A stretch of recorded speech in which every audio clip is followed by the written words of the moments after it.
Kini siang begitu lengang untuk kususuri.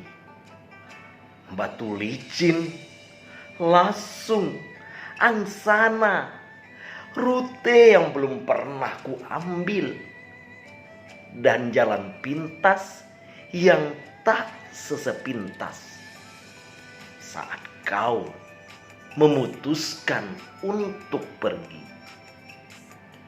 Kubuntuti saja layar navigasi. Di layar gawaiku yang semakin hari semakin ketinggalan. Terlebih tanpa adanya kabarmu. Sama seperti kepalaku yang memilih diam dan tinggal di masa lalu. Jalan Pintas, karya Ikhlas El Kasar. Halo sahabat semua, apa kabar? Lama kita tidak bersua, tapi yang pasti usia kita pasti bertambah. Ya, dan malam ini kita ketemu lagi dalam kanal Sersan 2 Nofrizal Sadewa. Serius tapi santai dengan Uda Nofrizal Sadewa.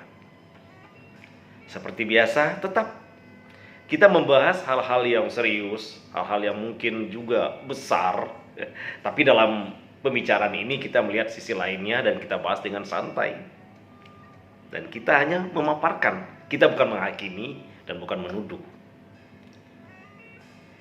Bagaimana? Jadi kita melihat sisi-sisi lain dari setiap peristiwa.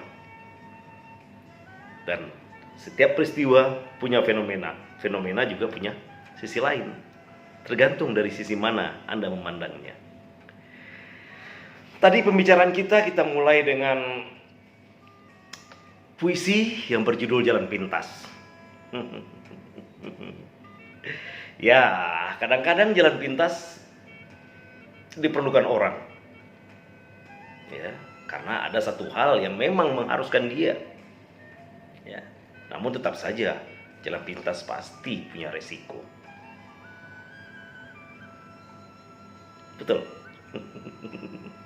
Jadi ada banyak sih orang yang suka menggunakan jalan pintas, terutama kalau kepepet waktu misalnya. Kalau itu ya mungkin masih bisa berterima sepanjang dia memulainya, atau ada hal yang memang punya alasan kuat membuat dia atau menyebabkan dia mengambil jalan pintas. Tapi kalau tidak, ya itu adalah kebiasaan yang membuat kita terlena, yang membuat kita lupa akan diri kita.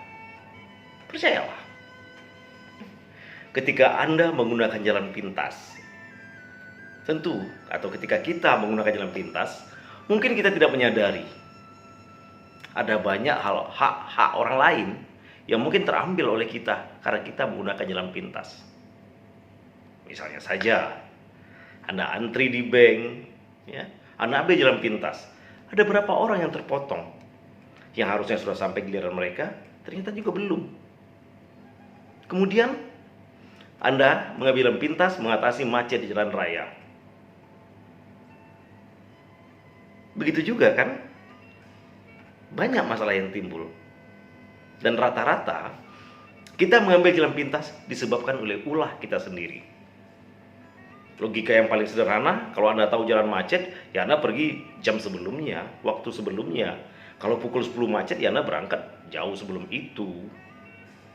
Anda tahu macet, Anda tetap berangkat dengan waktu perkiraan waktu normal, ya itu sebuah kesia-siaan. Dan dengan alasan itu Anda mengambil jalan pintas, menurut saya sih tidak tepat. Dan percaya nggak? Orang yang mengambil jalan pintas biasanya adalah orang-orang yang ingin cepat selesai tanpa mempedulikan orang lain. Dengan kata lain, orang yang egois. Dan kebanyakan juga mereka adalah orang-orang yang tidak siap untuk menghadapi kenyataan di lapangan, sehingga dia menggunakan segala cara untuk mengatasi hal-hal di lapangan seperti itu. Dan biasanya ini dilakukan oleh anak-anak manja, anak-anak yang biasa diemong besar di bawah ketiak orang tua. Nah, mereka terbiasa mengambil jalan pintas. Kenapa? Ya karena udah di setting seperti itu. Orang tuanya tidak ingin anaknya susah, anak juga tidak ingin susah-susah, akhirnya ambil jalan pintas. Tapi sesungguhnya itu menunjukkan kualitas Anda, menunjukkan kualitas kita. Kalau kita tidak sanggup mengikuti aturan jalan normal, kita menggunakan jalan pintas, bahwa sesungguhnya kita tidak siap untuk bersaing, tidak siap untuk mengikuti aturan yang ada. Jadi kalau kita mengambil jalan pintas, ya secara tidak langsung kita sudah buka siapa kita.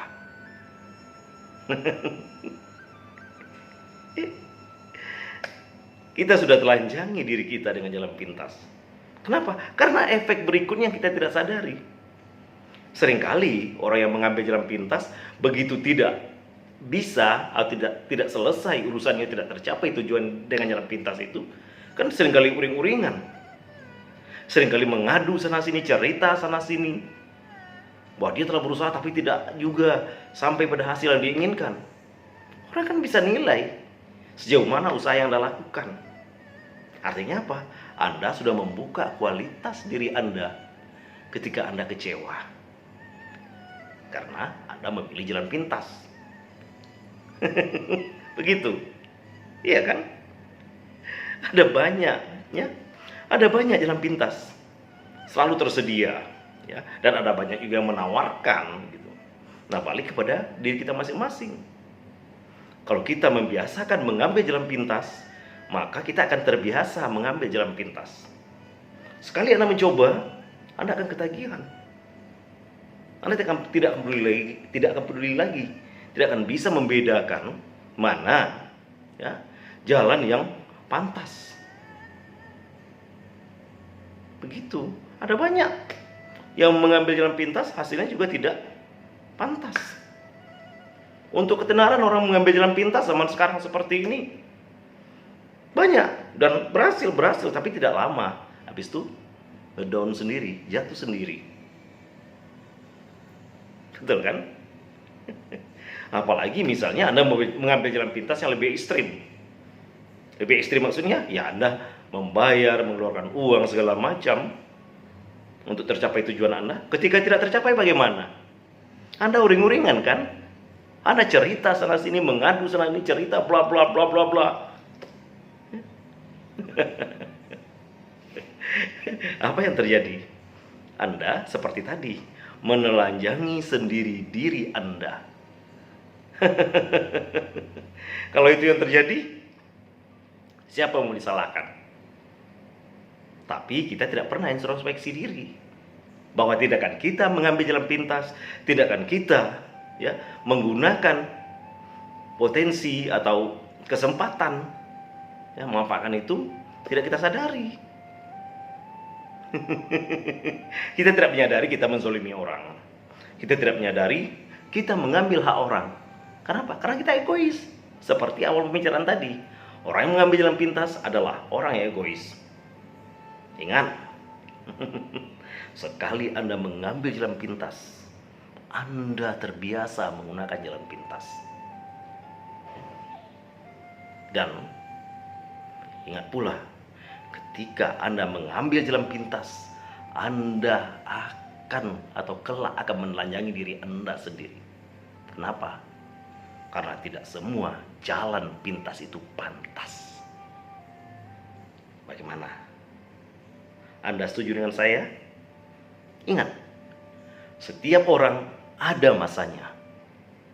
Dan setiap masa ada orangnya. Selamat malam, Indonesia.